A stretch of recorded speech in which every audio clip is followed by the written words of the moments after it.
നമ്മൾ ഇന്ന് നോക്കാനായിട്ട് പോകുന്നത് NIOA ഹിസ്റ്ററിയുടെ chapter 16 establishment of British rule in India till 1857. അപ്പം ഇത് പാർട്ട് A ആയിരിക്കും. പാർട്ട് B നമ്മൾ അടുത്തതിലായിരിക്കും അപ്ലോഡ് ചെയ്യുന്നത്. കാരണം ഇത് അത്യാവശ്യം കുറേ പഠിക്കാനായിട്ടുണ്ട്. ഇപ്പോൾ കുറച്ച് എക്സ്പ്ലെയിൻ ചെയ്യണം. കാരണം നമ്മുടെ നോട്ട് സിമ്പിളാണ്, പക്ഷേ നമുക്ക് എക്സാമിന് 5 മാർക്കിനും 4 മാർക്കിനൊക്കെ ആയിരിക്കും വരുന്നത്. എസ്സേ ക്വസ്റ്റ്യൻ ആയിരിക്കും. അപ്പോൾ അത്യാവശ്യം നന്നായിട്ട് എഴുതണം. അപ്പോൾ അതുകൊണ്ട് ഇച്ചിരി എക്സ്പ്ലനേഷൻ കൂടും. അപ്പോൾ എല്ലാവരും ഒന്ന് കേട്ടിരിക്കാനായിട്ട് നോക്കുക. പോയിൻറ്റ്സ് പഠിച്ചിട്ട് കഥ കേൾക്കുന്നത് പോലെ ഇരുന്നിട്ട് നിങ്ങൾക്ക് എക്സാമിന് നിങ്ങളുടേതായിട്ടുള്ള രീതിയിൽ സെൻറ്റൻസിൽ എഴുതാം. ഒന്നാമതായി നമുക്ക് നോക്കാം. What are the main features of subsidiary alliance system? The result, അതായത് സൈനിക സഹായ വ്യവസ്ഥ എന്തോന്നാണ്, അതിൻ്റെ പരിണിത ഫലങ്ങൾ എന്തൊക്കെയാണ്. അപ്പം ഈ സൈനിക സഹായ വ്യവസ്ഥ എന്താണെന്ന് വെച്ചാൽ, നമ്മുടെ ബ്രിട്ടീഷുകാർ ഇന്ത്യയിൽ വന്നിട്ട് ഇന്ത്യയെ എങ്ങനെ പിടിച്ചടക്കാം, അങ്ങനെ അവർ കുറേ പ്ലാനുകളെല്ലാം ആസൂത്രണം ചെയ്തിട്ട് ആദ്യത്തെ ഒരു സ്റ്റെപ്പാണ് സബ്സിഡറി അലയൻസ്, അതായത് സൈനിക സഹായ വ്യവസ്ഥ. എന്ന് വെച്ചാൽ നമ്മുടെ നാട്ടുരാജ്യങ്ങൾ അന്നെന്ന് വെച്ചാൽ എപ്പോഴും അടിയായിരുന്നു. ഒരു കാര്യമില്ലാണ്ട് അങ്ങോട്ടും ഇങ്ങോട്ടും എപ്പോഴും അടിയായിരുന്നു. അപ്പം ഇങ്ങനെ അടിയുള്ള നാട്ടുരാജ്യങ്ങൾക്കിടയിൽ ശത്രുതയും ഉണ്ടായിരുന്നു. അപ്പം ഈ അവസരം ബ്രിട്ടീഷുകാർ നന്നായിട്ട് മുതലാക്കി. ബ്രിട്ടീഷുകാർ പറഞ്ഞു, നിങ്ങൾക്ക് യുദ്ധം ചെയ്യാൻ ആവശ്യമായിട്ടുള്ള സൈനികരെ ഞങ്ങൾ നിങ്ങൾക്ക് തരാം. ഇതിനെയാണ് സൈനിക സഹായ വ്യവസ്ഥ എന്ന് പറയുന്നത്. ഈ ഒരു പരിപാടി കൊണ്ടുവന്നത് 1889 വെല്ലസി പ്രഭു ആയിരുന്നു. പക്ഷേ കുറച്ച് ക്രൈറ്റീരിയാസ് ഉണ്ട്, അല്ലെങ്കിൽ കുറച്ച് വ്യവസ്ഥകളുണ്ട്. ഇത് നിങ്ങൾ പാലിക്കണം. അതാണ് നമുക്കിനി അടുത്ത് പഠിക്കാനായിട്ട് പോകുന്നത്. എന്തെല്ലാം വ്യവസ്ഥകളാണ് സൈനിക സഹായ വ്യവസ്ഥയ്ക്കകത്ത് വരുന്നത് നമുക്ക് നോക്കാം. ഒന്നാമത്തെ വ്യവസ്ഥ ഇതാണ്. ബ്രിട്ടീഷുകാർ കുറച്ച് സൈന്യത്തെ നാട്ടുരാജ്യങ്ങൾക്ക് കൊടുത്തു കഴിഞ്ഞാൽ അത് അവസാനം വരെ എന്താവണം, ആ ഒരു സ്ഥലത്ത് തന്നെ നിൽക്കേണ്ടി വരും. അതായത് അവർ പറയുന്നത് വരെ ആ ഒരു സൈന്യത്തിന് ആ രാജ്യത്ത് തുടരേണ്ടി വരും. ആ സൈന്യത്തിൻ്റെ എല്ലാ ചെലവും ആര് വഹിക്കണം? ആ നാട്ടുരാജ്യം വഹിക്കണം. രണ്ടാമത്തെ കാര്യം, കമ്പനിയുടെ പെർമിഷൻ ഇല്ലാതെ വേറൊരു സൈന്യവുമായിട്ട് അല്ലെങ്കിൽ വേറൊരു നാട്ടുരാജ്യങ്ങളുമായിട്ട് കൂട്ടുകൂടാനായിട്ട് അല്ലെങ്കിൽ സഖ്യം കൂടാനായിട്ട് പാടില്ല. മാത്രമല്ല സ്വന്തം സൈന്യത്തെ പിരിച്ചുവിടണം. സ്വന്തം രാജ്യത്തിന് ഓരോ സൈന്യം കാണുമല്ലോ, അതിന് പിരിച്ചുവിടണം. അത് മാത്രമല്ല ഇങ്ങനെയുള്ള കുറച്ച് ക്രൈറ്റീരിയകൾ നമ്മൾ പാലിക്കണം. അങ്ങനെ പാലിച്ചു കഴിഞ്ഞാൽ എന്താണ്, ശത്രുക്കളിൽ നിന്നും ബ്രിട്ടീഷ് സൈന്യം നിങ്ങൾക്ക് സപ്പോർട്ട് തരും. ഇതായിരുന്നു നമ്മുടെ സൈനിക സഹായ വ്യവസ്ഥയിലെ പ്രധാനപ്പെട്ട കാര്യങ്ങൾ. ഈ സൈനിക സഹായ വ്യവസ്ഥയിലൂടെ നമ്മുടെ ബ്രിട്ടീഷുകാർ കാണുന്ന കാര്യം എന്താണെന്ന് വെച്ചാൽ, ഈ ബ്രിട്ടീഷുകാർക്ക് ഒത്തിരി സൈന്യമുണ്ട്. ഇവരെല്ലാവരെയും മേയ്ക്കാനായിട്ട് അല്ലെങ്കിൽ എല്ലാവരെയും നോക്കാനായിട്ടുള്ള കാശ് ബ്രിട്ടീഷുകാരുടെ കയ്യിലില്ല. അപ്പം ഇവരെ നാട്ടുരാജ്യങ്ങളെ തലയിൽ വയ്ക്കുന്നത് വഴി ബ്രിട്ടീഷുകാർക്ക് കുറച്ച് റിലീഫ് കിട്ടും. നാട്ടുരാജ്യങ്ങൾ എന്ത് ചെയ്യും, അതേ അങ്ങ് സ്വീകരിക്കും. കുറച്ച് നാൾ കഴിഞ്ഞപ്പോൾ ബ്രിട്ടീഷുകാരുടെ സൈന്യത്തെ തീറ്റിപ്പോരാനുള്ള പൈസ ആരുടെ കയ്യിലില്ല? നമ്മുടെ പാവം ഇന്ത്യക്കാരുടെ കയ്യിൽ, അല്ലെങ്കിൽ ഇന്ത്യൻ രാജാക്കന്മാരുടെ കയ്യിലില്ലാത്തത് കാരണം രാജാക്കന്മാർ തങ്ങളുടെ രാജ്യം നേരെ ബ്രിട്ടീഷുകാരുടെ കയ്യിലേൽപ്പിക്കും. നിങ്ങൾ ഇനി ഭരിച്ചോ, ഞങ്ങൾക്ക് വയ്യ ഭരിക്കാൻ, കാരണം നിങ്ങളുടെ സൈന്യത്തെ പോറ്റാൻ ഞങ്ങളുടെ കയ്യിൽ കാശില്ല. അങ്ങനെ എന്ത് ചെയ്തു, ക്രമേണ കുറേ രാജ്യങ്ങളുടെ അധികാരം ആരുടെ കയ്യിലേക്ക് വന്നു? ബ്രിട്ടീഷുകാരുടെ കയ്യിലേക്ക് വന്നു. ഇതാണ് സബ്സിഡറി അലയൻസ് എന്ന് പറയുന്നത്. അടുത്ത് നമുക്ക് നോക്കാം, എന്തെല്ലാം പ്രത്യേകതകളാണ് റോയത്ത് വാരി സിസ്റ്റത്തിനകത്തുള്ളത്. അപ്പം റോയത്ത് വാരി സിസ്റ്റം, മഹൽ വാരി സിസ്റ്റം എന്നൊക്കെ പറഞ്ഞു കഴിഞ്ഞാൽ നികുതി വ്യവസ്ഥകളാണ്. ബ്രിട്ടീഷുകാരുടെ രണ്ടാമത്തെ തന്ത്രം. ഒന്നാമത്തെ തന്ത്രം എന്ന് പറഞ്ഞാൽ സൈനിക സഹായ വ്യവസ്ഥയിലൂടെ ഇന്ത്യയെ പിടിച്ചടക്കുക, അങ്ങനെ കുറേ ആളുകൾ പിടിച്ചടക്കി. അടുത്ത് വരുന്ന സമ്പ്രദായം എന്ന് പറയുന്നത് നികുതി വ്യവസ്ഥ. പലതരത്തിലുള്ള നികുതി വ്യവസ്ഥയിലൂടെ നമുക്ക് ഇന്ത്യയെ എങ്ങനെയൊക്കെ പിടിച്ചടക്കാം. ഒന്നാമതായിട്ട് അവർ സ്വീകരിച്ച വ്യവസ്ഥ എന്ന് പറയുന്നത് റോയത്ത് വാരി സിസ്റ്റമാണ്. ഈ വ്യവസ്ഥ നടപ്പിലാക്കിയത് തോമസ് മൊൺട്രോ എന്ന് പറയുന്ന ഒരു ഗവർണറാണ്, ബ്രിട്ടീഷ് ഗവർണറാണ് നമ്മുടെ ഇന്ത്യയിൽ നടപ്പിലാക്കിയത്. ഇതെന്ന് വെച്ചാൽ ആദ്യം നമ്മുടെ ഇന്ത്യയുടെ തെക്ക് ഭാഗങ്ങളിലാണ് ഈ ഒരു റവന്യൂ സിസ്റ്റം നടപ്പിലാക്കിയത്. എന്ന് വെച്ചാൽ നമ്മൾ എന്ത് ചെയ്യും, കർഷകർ ജമ്മിമാരുടെ കുടിയിടത്തിൽ, അല്ലെങ്കിൽ കർഷകർക്ക് സ്വന്തമായിട്ട് ഭൂമിയൊന്നും ഉണ്ടായിരുന്നില്ല, അവന്മാർ ഏതെങ്കിലും ജമ്മിമാരുടെ പറമ്പിലായിരിക്കും കൃഷി ചെയ്യുന്നത്. അപ്പോൾ എന്ത് ചെയ്തു, ബ്രിട്ടീഷുകാരെ കുറച്ച് ഭൂമി കർഷകരെ കൈ കൊടുത്തിട്ട് വേണം, നിങ്ങളാണ് ഈ ഭൂമിയിലെ ഓണേഴ്സ്, നിങ്ങൾ കൃഷി ചെയ്തിട്ട് ഒരു നികുതി ഞങ്ങൾക്ക് തന്നാൽ മതി എന്നിങ്ങനെ പറഞ്ഞു. അപ്പം കർഷകർ സമ്മതിച്ചു. പക്ഷേ അവർ പറയുന്ന കറക്റ്റ് നികുതി അടയ്ക്കണം. ഇപ്പം നിങ്ങൾ ഈ ഒരു കൃഷിസ്ഥലത്ത് 5000 രൂപയാണ് മാസം ഞങ്ങൾക്ക് തരേണ്ട നികുതി എന്ന് പറഞ്ഞാൽ 5000 രൂപ തന്നെ അടയ്ക്കേണ്ടി വരും. പ്രകൃതി ദുരന്തോ എന്തൊക്കെ വന്നാലും നമുക്ക് കറക്റ്റ് നികുതി ബ്രിട്ടീഷുകാർക്ക് കൊടുക്കേണ്ടതായിട്ട് വന്നു. അങ്ങനെ ബ്രിട്ടീഷുകാർ എന്ത് ചെയ്തു, കർഷകർക്ക് ഒന്നും കിട്ടുന്നില്ല, കഷ്ടപ്പെട്ട് പണിയെടുത്തിട്ടും ആ കർഷകന് കൃഷി ആ ഒരു ഭൂമിക്ക് നിന്നുള്ള അവകാശമില്ല. അത് മാത്രമല്ല ലൈക്ക് അതിൽ നിന്നും കിട്ടുന്ന ഒരു വരുമാനം കിട്ടുന്നില്ല. മുഴുവനും കർഷകരും എന്താണ് വളരെ അസംതൃപ്തി നേടുത്തു. പട്ടിണി, ദാരിദ്ര്യം, തൊഴിലില്ലായ്മ, അങ്ങനെ കുറേ കഷ്ടപ്പാടുകൾ ആർക്ക് നേരിടേണ്ടി വന്നു? കർഷകർക്ക് നേരിടേണ്ടി വന്നു. ഈ ഒരു നികുതി വ്യവസ്ഥ കൊണ്ടൊന്നും ആർക്ക് പ്രയോജനം ഉണ്ടായിരുന്നില്ല?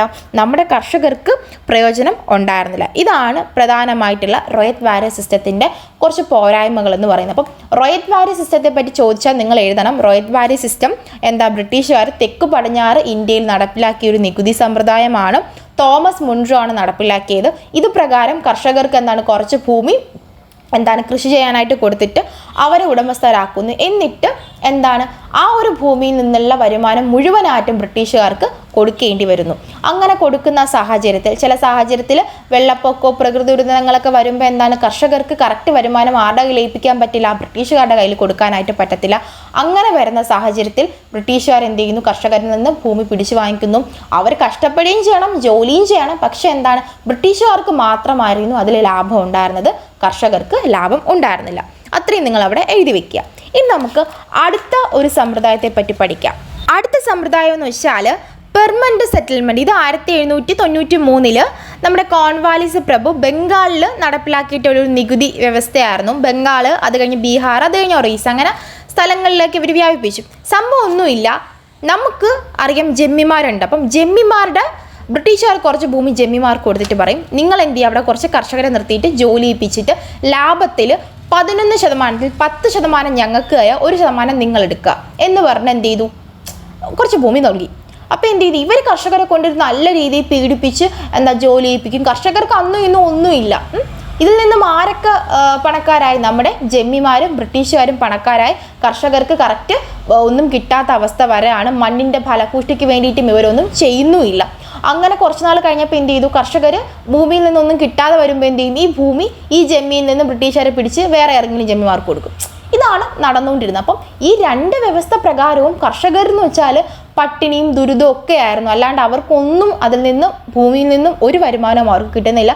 പക്ഷേ ബ്രിട്ടീഷുകാരെന്താണ് വളരെയധികം ഇന്ത്യയിൽ നിന്ന് വളരെയധികം ലാഭം കൈക്കലാക്കി ബ്രിട്ടനിലേക്ക് അയക്കുകയായിരുന്നു ചെയ്തത്. അപ്പം പെർമനന്റ് സെറ്റിൽമെൻറ്റിനെ പറ്റി ചോദിച്ചാലും ഇങ്ങനെ എഴുതുക. ഇത് കോൺവാലിസ് പ്രഭു ബംഗാളിൽ നടപ്പിലാക്കിയ ഒരു നികുതി സമ്പ്രദായമാണ്. ബംഗാൾ, ബീഹാർ, ഒറീസ ഈ 3 സ്ഥലങ്ങളിലേക്ക് ഇദ്ദേഹം വ്യാപിപ്പിച്ചു. ഇതിൻ്റെ പ്രത്യേകത എന്ന് പറയുന്നത് കുറച്ച് ഭൂമി ബ്രിട്ടീഷുകാർ നമ്മുടെ ജമ്മിമാർക്ക് നൽകിയിട്ട് അവിടെ കർഷകരെ നിർത്തി പണിയെടുപ്പിക്കാനായിട്ട് പറയുന്നു. അതിൽ 11 ഭാഗത്തിൽ 10 ഭാഗം ഗവൺമെൻറ്റിനും 1 ഭാഗം ജമ്മിമാർക്കും കൊടുക്കുന്നു നികുതിയായിട്ട്. ഇങ്ങനെ വരുന്ന സാഹചര്യത്തിൽ എന്താണ് കർഷകർക്ക് ഒന്നും കിട്ടാതെ വരെയാണ് ജമ്മിമാരും ബ്രിട്ടീഷുകാർക്കും നിരവധി ലാഭം കിട്ടുന്ന ഒരു അവസ്ഥയായിരുന്നു ഇതിൻ്റെ പരിണിത ഫലം എന്ന് പറയുന്നത്. ഇത്രയേ ഉള്ളൂ നമ്മുടെ പെർമനന്റ് സെറ്റിൽമെൻറ്റ് എന്ന് പറയുന്നത്. ഇനി നമുക്ക് ഒരൊറ്റ ക്വസ്റ്റ്യനും കൂടി പഠിച്ചിട്ട് നമുക്ക് ഈ ക്ലാസ് വൈൻഡ് അപ്പ് ചെയ്യാം. ഇതിൻ്റെ പാർട്ട് 2 നമ്മൾ ഉടനെ ഇടുന്നതായിരിക്കും. ഓക്കെ അടുത്ത് നമുക്ക് പഠിക്കാനായിട്ടുള്ളത് എന്താണ് ബാറ്റിൽ ഓഫ് പ്ലാസി, അതിൻ്റെ പ്രത്യേകതകൾ. അപ്പോൾ ഇന്ത്യയുടെ അധികാരം നേടിയെടുക്കാനായിട്ട് ബ്രിട്ടീഷുകാർ നടത്തിയ ആദ്യത്തെ ഒരു യുദ്ധമാണ് ബാറ്റിൽ ഓഫ് പ്ലാസി എന്ന് പറയുന്നത്. അപ്പം ഈ ബാറ്റിൽ ഓഫ് പ്ലാസി ആരും തമ്മിൽ നടത്തിയ യുദ്ധമാണെന്ന് ചോദിച്ചാൽ പണ്ട് ബ്രിട്ടീഷുകാർ ഇന്ത്യയിൽ വന്നിട്ട് ബംഗാളിലെ രാജാവാരായിരുന്നു? സിറാജുദ്ദൗളയായിരുന്നു. അപ്പം ഈ സിറാജുദ്ദൗള ബ്രിട്ടീഷുകാരെ നല്ല രീതിയിൽ സ്വീകരിച്ചു. കുറച്ച് നാൾ കഴിഞ്ഞിട്ട് ബ്രിട്ടീഷുകാർക്ക് സ്വന്തമായിട്ട് ബിസിനസ് ചെയ്യാൻ ആവശ്യമായിട്ടുള്ള കാര്യങ്ങളൊക്കെ ആര് ചെയ്തു കൊടുത്തു? നമ്മുടെ സിറാജുദ്ദൗള ചെയ്തു കൊടുത്തു. അങ്ങനെ നികുതി പിരിക്കാനായിട്ടുള്ള അവകാശം ബംഗാളിലെ കുറച്ച് സ്ഥലങ്ങളിൽ കൊടുത്തു. അങ്ങനെ കൊടുത്തു വന്ന സാഹചര്യത്തിൽ ബ്രിട്ടീഷുകാർ എന്ത് ചെയ്തു? അവരെ സ്ഥിരം പരിപാടി പുറത്തറിയിച്ചു. ബ്രിട്ടീഷുകാർ സിറാജുദ്ദൗളയുടെ എനിമി അല്ലെങ്കിൽ ശത്രുവായിട്ടുള്ള രാജ്യക്കാരുമായിട്ട് നല്ല രീതിയിൽ ചങ്ങാത്തം കൂടി സിറാജുദ്ദൗളയ്ക്ക് ഒരു രാജാവ് എന്ന പരിഗണന കൊടുക്കാതെ വന്നപ്പോൾ എന്ത് ചെയ്തു? അദ്ദേഹത്തിന് നല്ല രീതിയിൽ ദേഷ്യമുണ്ടായി. അദ്ദേഹം എന്ത് ചെയ്തു? ഈ നികുതി പിരിക്കാനുള്ള അവകാശം റദ്ദ് ചെയ്തു. ആ ബ്രിട്ടീഷുകാരുടെ കോട്ടയും പിടിച്ചടക്കി. ഇതുമായി ബന്ധപ്പെട്ട് സിറാജുദ്ദൗളയും ബ്രിട്ടീഷുകാരും തമ്മിൽ നടന്ന യുദ്ധമാണ് ബാറ്റിൽ ഓഫ് പ്ലാസി എന്ന് പറയുന്നത്. ഈ യുദ്ധത്തിൽ നമ്മുടെ ദൗളയുടെ കമാൻഡർ ആയിരുന്നു മിർ ജാഫർ എന്ന് പറഞ്ഞ ആൾ. ഈ മിർ ജാഫറിന് ബ്രിട്ടീഷുകാർ കൈക്കൂലി വാഗ്ദാനം ചെയ്തിട്ട് യുദ്ധത്തിൽ തോൽപ്പിക്കുകയാണ് ചെയ്തത്. സിറാജുദ്ദൗളയെ തോൽപ്പിക്കുകയാണ് ചെയ്തത്. എന്നിട്ട് എന്ത് ചെയ്തു? നമ്മുടെ ബംഗാളിലെ അധികാരം മുഴുവനും ഏറ്റെടുത്തു? ബ്രിട്ടീഷുകാർ ഏറ്റെടുത്തു. ഇതാണ് ബാറ്റിൽ ഓഫ് പ്ലാസി എന്ന് പറയുന്നത്. ബാറ്റിൽ ഓഫ് പ്ലാസി സിറാജുദ്ദൗളയും അതേപോലെ തന്നെ ബ്രിട്ടീഷുകാരും തമ്മിൽ നടന്ന യുദ്ധമാണ്. ബംഗാളിലെ നികുതി, അതുമായി ബന്ധപ്പെട്ട് സ്വകാര്യ കച്ചവടം, അതേപോലെ തന്നെ കൽക്കട്ടയിലെ കോട്ടയുടെ അധികാരമൊക്കെ പിടിച്ചെടുക്കാനായിട്ട് നടന്ന പ്രധാനപ്പെട്ട യുദ്ധമാണ് ബാറ്റിൽ ഓഫ് പ്ലാസി. ഇതിൽ ആര് ജയിച്ചു? അവിടെ ബ്രിട്ടീഷുകാർ ജയിച്ചു. അടുത്ത് നമുക്ക് പഠിക്കാനായിട്ടുള്ളത് എന്താണ് ബാറ്റിൽ ഓഫ് ബക്സർ. അപ്പം നമ്മൾ പറഞ്ഞു ആരാണ് ജയിച്ചത്? ബ്രിട്ടീഷുകാർ ജയിച്ചിട്ടു സിറാജുദ്ദൗളയുടെ കമാൻഡറായിരുന്ന മിർ ജാഫറിനെ രാജാവായിട്ട് ആരോഹണം ചെയ്തു. ഈ ബ്രിട്ടീഷുകാർക്ക് വേണ്ടത് ബ്രിട്ടീഷുകാർ പറയുന്ന കേട്ടിട്ട് നിൽക്കുന്ന പപ്പറ്റുണ്ടല്ലോ, ലൈക്ക് ഒരു പാവകളെ പോലെ നിൽക്കുന്ന രാജാക്കന്മാരായിരിക്കും. ബ്രിട്ടീഷുകാർ ഭരിക്കും, പുറമേ നിൽക്കുമ്പോൾ ആരാണ്? ഈ രാജാവായിരിക്കും ഭരിക്കണം. ഇതാണ് അവർക്ക് വേണ്ടത്. പക്ഷേ മിർ ജാഫർ അങ്ങനെയുള്ള ഒരാളായിരുന്നില്ല. അങ്ങനെ എന്ത് ചെയ്തു? മിർ ജാഫറിൻ്റെ കയ്യിൽ നിന്നും അധികാരം പിടിച്ചടക്കാനായിട്ട് ബ്രിട്ടീഷുകാർ എന്ത് ചെയ്തു? മിർ ജാഫറും തമ്മിൽ നടന്ന ഒരു യുദ്ധമായിരുന്നു ബാറ്റിൽ ഓഫ് ബക്സർ. ഈ ബക്സർ യുദ്ധത്തിൽ ഈ നമ്മുടെ മിർ ജാഫറിനെ ഹെൽപ്പ് ചെയ്യാനായിട്ട് അവധിലെ നവാബ്, മുഗൾ ചക്രവർത്തി തുടങ്ങിയ ആളുകളൊക്കെ എന്ത് ചെയ്തു? ഇദ്ദേഹത്തിനെ സപ്പോർട്ട് ചെയ്തു. പക്ഷേ ഇദ്ദേഹത്തിൻ്റെ കമാൻഡറായിട്ടുള്ള മിർ കാസിം ഇദ്ദേഹത്തിനെ ചതിക്കുകയാണ് ചെയ്തത്. അങ്ങനെ എന്ത് ചെയ്തു? മിർ കാസിം അടുത്ത നവാബായിട്ട് മാറി. അലഹബാദ് ഉടമ്പടിയെ തുടർന്ന് എന്ത് ചെയ്തു? ഈ ഒരു ബാറ്റിൽ ഓഫ് ബക്സർ അവസാനിച്ചു. അപ്പം ഇന്ത്യയിലെ പ്രധാനപ്പെട്ട നിർണായകരമായിട്ടുള്ള യുദ്ധങ്ങളാണ് battle of Plassey, battle of Buxar. രണ്ടും പഠിച്ചു വെച്ചേക്കുക. നന്നായിട്ട് ചോദിക്കാൻ ചാൻസ് ഉള്ള ക്വസ്റ്റ്യൻ ആണ്. തീർന്നിട്ടില്ല. ഇതിൻ്റെ പാർട്ട് ബി നമ്മൾ ഉടനെ അപ്ലോഡ് ചെയ്യുന്നതായിരിക്കും. അപ്പം നിങ്ങൾ ഈ പാർട്ടിയെ എല്ലാവരും നന്നായിട്ട് പഠിക്കുക. എന്തെങ്കിലും സംശയം ഉണ്ടെങ്കിൽ മുകളിൽ എൻ്റെ ഇൻസ്റ്റഗ്രാം ID ഉണ്ടായിരിക്കും. നിങ്ങൾക്ക് അതിൽ മെസ്സേജ് ചെയ്ത് കഴിഞ്ഞാൽ നിങ്ങൾക്ക് വേണ്ട കാര്യങ്ങളൊക്കെ പ്രൊവൈഡ് ചെയ്യുന്നതായിരിക്കും. നോട്ടോ എന്ത് വേണമെങ്കിലും നിങ്ങൾക്ക് അവിടെ മെസ്സേജ് ചെയ്യേണ്ടതാണ്. അപ്പോൾ എന്നാൽ ശരി, നമുക്കിനി അടുത്ത വീഡിയോയിൽ കാണാം.